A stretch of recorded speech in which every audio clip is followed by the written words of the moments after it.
problem solving for helping to revive the auto distressed communities in the Midwest.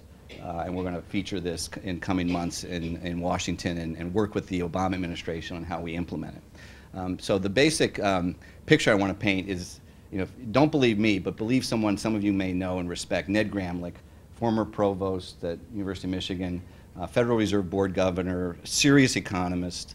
I mean, he predicted years ago, he's now deceased, unfortunately, he died 2 years ago, as many of you know, of leukemia. He predicted the subprime loan debacle, 5 or 6 years ago. If we'd listened to Ned, we'd be in a better place. When we first released this report on the Great Lakes region and its future, we asked Ned to speak in Washington at Brookings Institution on a forum on the Great Lakes economy. He couldn't come. He was in the last stage of leukemia, but he wanted to. I said, I need a message, I need a quote, I need a soundbite from you, Ned. And this is what he provided, because he really knew this to be true, that the opportunity for this region to thrive economically, not driven by the factory economy that made us great, but as a center of innovation, new discovery, whole new industries that we don't know what they are yet, and as a clean, green playground for our kids, our grandkids, and the nation's and world's people, is unrivaled. We have those two assets. We have the great innovation and research and new knowledge discovery engines like the University of Michigan and Michigan State, and we have this beautiful piece of real estate, unrivaled on earth, if we clean up the mess from the factory economy that made us great. And my basic argument in just a couple minutes that I want to use to frame why water and our Great Lakes matter and how they matter to the economy is that they matter very differently than they did in powering the industrial and factory economy that created the first round of great growth and wealth here. We used water as a conduit to ship out timber, agricultural goods, and sell them to the world. We used water as an input in chemicals, steel, cars, paper making, all around the region, and we polluted, and we did a lot of damage. We abused the water as this input. Today, water matters less as a conduit, less as an input, and more powerfully as this magical backdrop, this place-defining feature, making us a special place where people choose to live, work, grow their business, enjoy life, visit the Nordhaus Dunes, look out of their window and see a river or a lake, look out of their office building, look out of their condo. Now, all of these other reasons matter, and we'll talk more about them, but this increasingly powerful point of water being a place-defining magical attribute. Tom Barrett, the mayor of Milwaukee, who's now running for governor, was the first one who I heard talk about, we appreciate Milwaukee now, water is magic. We want to celebrate it, we want to have activities on the waterfront, we want to open up our riverfront so that people can walk along it and sit along it at restaurants, we want to enjoy our water. And in this global economy, where knowledge, smart people, brain work is coming to the fore, a piece of the puzzle is that talented, educated, knowledgeable people can be anywhere, do their thing almost anywhere. And we have assets, parks, waterfronts, natural features that can define us as a beautiful, special, attractive, quality place, which matters increasingly in how economies grow and where educated people choose to live and work and make their livelihoods. So water today matters increasingly as a sort of infrastructure to this next economy, this new economy, in a variety of ways. It is a defining amenity that adds this kind of magical reality. There's only so much coastland, in the world. Why do people like the West Coast, the East Coast, the Gulf Coast? We're this amazing freshwater coast. If we appreciate it, clean it up. It is certainly an engine for tourism and visitors to drop nickels and dimes in Dan's district. Part of my message is, though, much more powerful to the Traverse Bay area or any part of Michigan, the Detroit riverfront, is not if I visit there as a tourist and spend a couple days or weeks worth of money, but as if I choose to make my home there, do my professional work from there, because it's a place I want to be.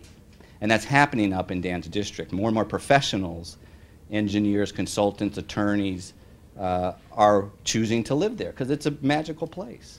And that's what's making Traverse Bay one of the, relatively speaking, economic engines, because talented, educated people are doing their thing from there. We, in the long term in this region, are one of the few places on Earth that is a sustainable platform for population and economic growth. We have water, which you need for everything, for life, for industry. We have it to use and reuse smartly.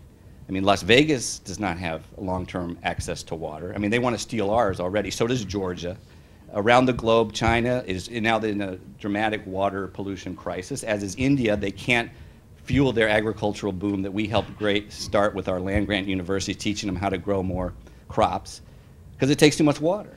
So there's this global water scarcity crisis, and we have water that we can use, we can conserve better, but we can reuse. So if we value water appropriately and treat it right, in the long run, we're one of the few places on Earth where more people can live, more businesses can grow in a sustainable way.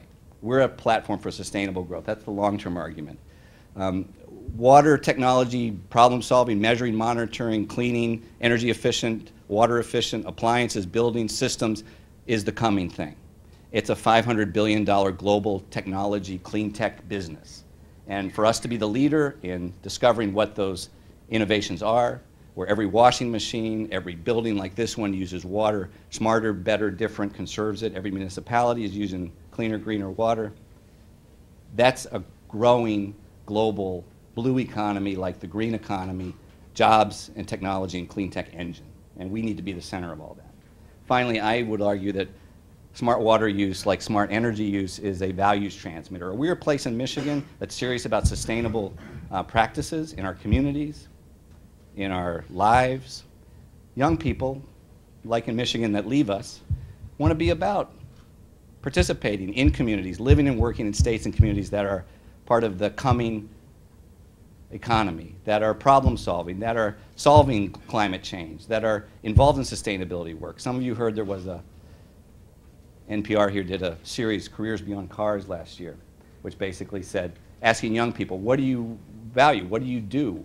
Where do you find how do you think about Michigan as a place you want to live and work? And one young woman from Kalamazoo College said it very clearly, I want to work on climate change and sustainability issues. I don't think I can do that in Michigan. She doesn't think she can do that in Michigan. She's left us already. She's going to Chicago or Oregon or New England, where there's leaders or perceived to be leaders. So we've spent way too much time in this state sort of protecting the auto industry from change than we have being serious about leadership in clean technologies. All of these assets of water matter little if we still have such a mess. You know, we have more relics of the factory economy, more brownfields, more polluted water, and other damage done from the factory economy than any place in the country in the Great Lakes. 60% of the nation's urban brownfields are in the Great Lakes. I mean, the whole Detroit riverfront is a brownfield. You know, it's now got parks and walkways and new development plan, but you got to clean up the mess first to celebrate the Detroit River. I was just down there at the Skillman Foundation yesterday looking out the window as we were meeting. There's ice flows. I mean, all this ice is flowing down the river. It's like, oh my gosh, the spring breakup has happened, you know, up in the UP. I mean, it's a beautiful spot. We also have more cleanup to do. These are the areas of concern, industrial toxins. That's a huge part of the puzzle, is to clean up these toxic hotspots and to make sure the beaches are open, not closed. I mean, all those magical properties of water, being near it, celebrating it, enjoying being on the lakefront, matter a little if you go to the beach in Lake St. Clair or Lake, Michigan. It's closed today. You know, all the attractive power of location decisions, visitors' decisions don't matter if you can't use the water or even be near it. So I made this point about we've been laggards, late with renewable portfolio standards to demand we be energy efficient, late in supporting the wind and solar industry, late in stopping to fight our big three automakers from who are fighting CAFE standards and say we want to be the clean energy and clean water solution center of the universe, not blocker of change.